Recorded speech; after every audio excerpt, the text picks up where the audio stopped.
1946. During this period, the Constituent Assembly has altogether held 11 sessions. These 11 sessions of the Constituent Assembly have consumed 165 days.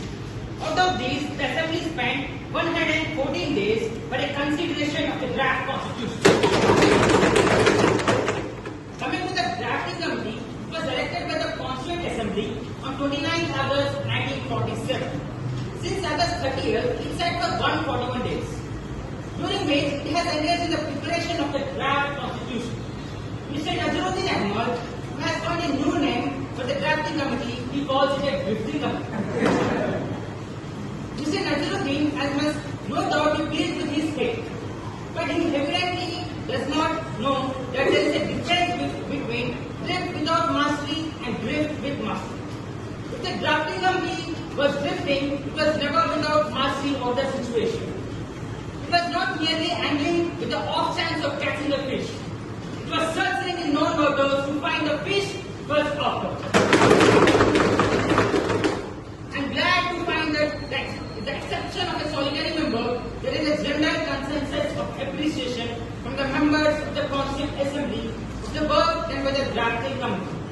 I feel so overwhelmed that I cannot find adequate words to express fully my gratitude to them.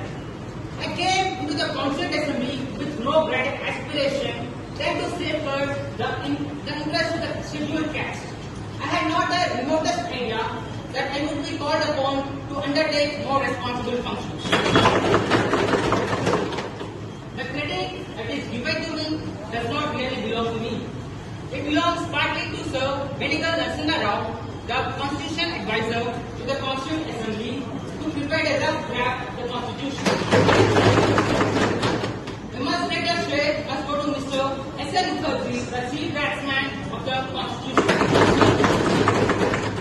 On the 26th January 1950, India would be a democratic nation in the sense that the India from that day would have a government of the people, by the people, and for the people. A thought comes to my mind. What would happen to her democratic constitution? Will she be able to maintain it, or will she lose it again? If it is to maintain democracy, not merely in form, but also in fact, what must we do? The first thing in my judgment we must do is to hold on the unconstitutional methods of achieving our social and economic objectives. It means we must abandon the bloody methods of revolution. It means that we must abandon the method of civil disobedience, non-cooperation, and satyagraha. When constitutional methods are open, there can be no justification for these unconstitutional methods. These methods are nothing but a grammar of anarchy. And sooner they are abandoned, the better for us.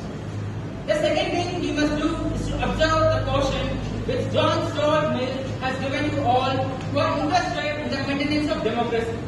Namely, not to lay their liberties at the feet of even a great man, but to trust him with a power which enables him to support their institutions.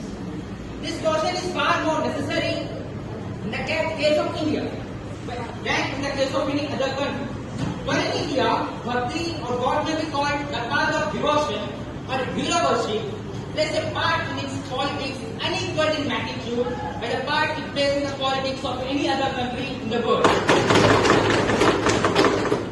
The third thing we must do is not to be content with the mere political democracy. These principles of liberty, equality, and fraternity are not to be treated as separate items in a trinity.